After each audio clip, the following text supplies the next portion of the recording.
How's it going?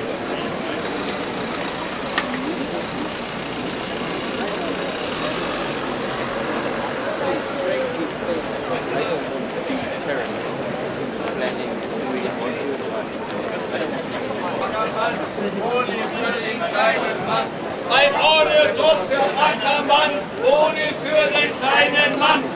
Ein Euro-Job für Ackermann, ohne für den kleinen Mann. Ein Euro-Job für Ackermann, ohne für den kleinen Mann. Ein Euro-Job für Ackermann, ohne für den kleinen Mann. Transaktionen von der Bank wollen die blockieren. Diese einfach mal alles nicht weiter beachten. Die demonstrieren irgendwie gegen die Finanzkrise und das Sparpaket, aber ich kann Ihnen versichern, das ist alles mit rechten Dingen abgelaufen und die 500 Milliarden, die von Ihren Steuergeldern verwendet wurden, sind gut investiert. Da brauchen Sie sich keine Gedanken machen. Sie verstehen das sowieso nicht. Das ist alles viel zu kompliziert für Sie. Wir haben da unsere Experten, wir haben da unseren Herrn Ackermann, der berät die Politik und entscheidet natürlich zum Wohl der gesamten Gesellschaft.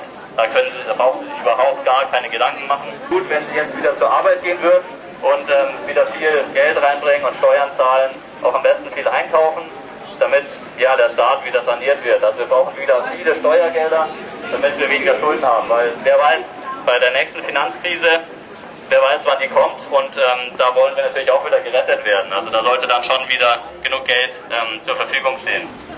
Dankeschön. Sie spekuliert uns krank, Konten weg von dieser Bank, denn sie spekuliert uns krank, Konten weg von dieser Bank, denn sie spekuliert uns krank, Konten weg von dieser Bank, denn sie spekuliert uns krank, Konten weg von dieser Bank, denn sie spekuliert uns krank. Wir empfangen euch mit Leid Seid willkommen. Willkommen.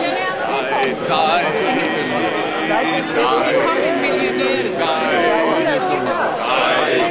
willkommen, Millionäre. Seid willkommen, Millionäre hier im Steuerparadies. Jeder gibt sich hier die Ehre, Diskretion ist euch gewährt. Seid willkommen, Millionär, bring dein Geld bloß her.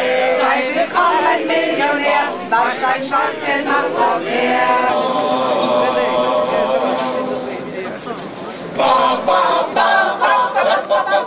In unserem Land ist der Fortschritt nicht zu bremsen. Die Investoren hält keiner mehr auf. Und ihre Raffgier durchbricht alle Grenzen. Massiver Lohndruck treibt die Aktienkurse rauf. 1, 2, 3, beide werden reich dabei. Das ist die hypergrelle, superschnelle Rationalisierungswelle. So effizient und so schick, so modern. Die hypergrelle, superschnelle Rationalisierungswelle stimuliert das Begehren von Aktionären, wenn sie das halt kalkulieren. Wie man Kosten sparen kann. Reduzieren Sie die Belegschaft. Wer nicht rausfliegt, muss mehr ran. 2, 3, 4, schaffe oder spekulier.